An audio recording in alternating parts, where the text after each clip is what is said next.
Hace unas semanas peté. Una noche, al llegar a casa del trabajo, el malestar físico tomó posesión de mi cuerpo.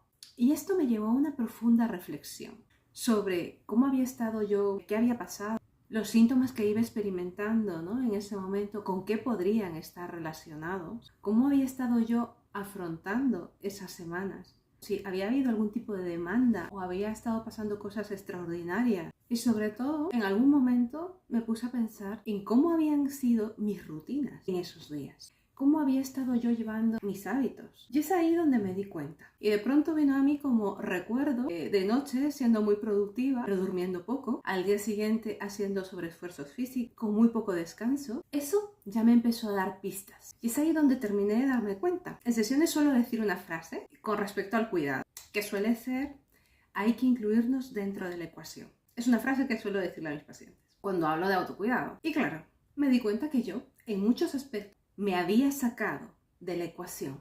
Y gracias a esa reflexión me fui dando cuenta en qué aspectos me había yo sacado de esa ecuación y qué aspectos había estado descuidando. Obviamente, esta reflexión me ayudó a hacer unos reajustes de cómo había estado implementando mis rutinas, si había estado llevando a cabo mis imprescindibles, mejor dicho, a veces innegociables, en cuanto al descanso, en cuanto a la alimentación, ¿no? Esa línea base. Esto es algo también que les suelo decir a mis pacientes. ¿Dónde está esa línea base? Y muchas veces esa línea base tiene que ver mucho con nuestras necesidades.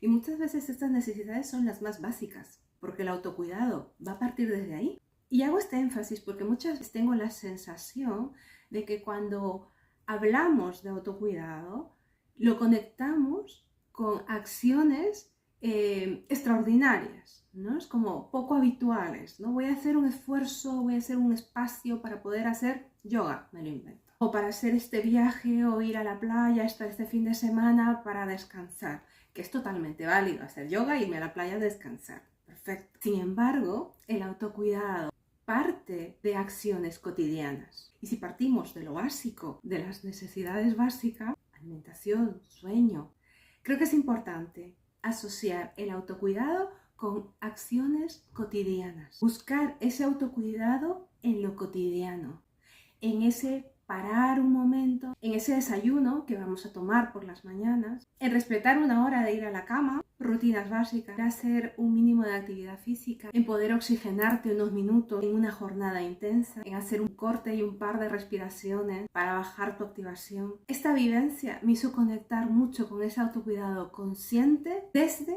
lo cotidiano, lo que está a la mano, lo que vamos a atravesar día tras día. Quizás podemos ir a la playa un fin de semana, pero quizás no todos los fines de semana si no vivimos al lado del mar, pero sí podemos organizar nuestras rutinas, tener en cuenta nuestros hábitos, elegir, pararme un momento, respirar, darme esa taza de té que me viene bien antes de empezar, por ejemplo, las sesiones, caminar un poco, mover esas piernas, descansar a mi hora, prepararme un desayuno rico, llamar a alguna amiga, ver a alguna amiga. Eso es un autocuidado desde lo cotidiano. Y te pregunto, ¿cuáles serían para ti esos imprescindibles de tu autocuidado que no estarías dispuesta a negociar aunque tuviese una semana muy ardua de trabajo? Te leo.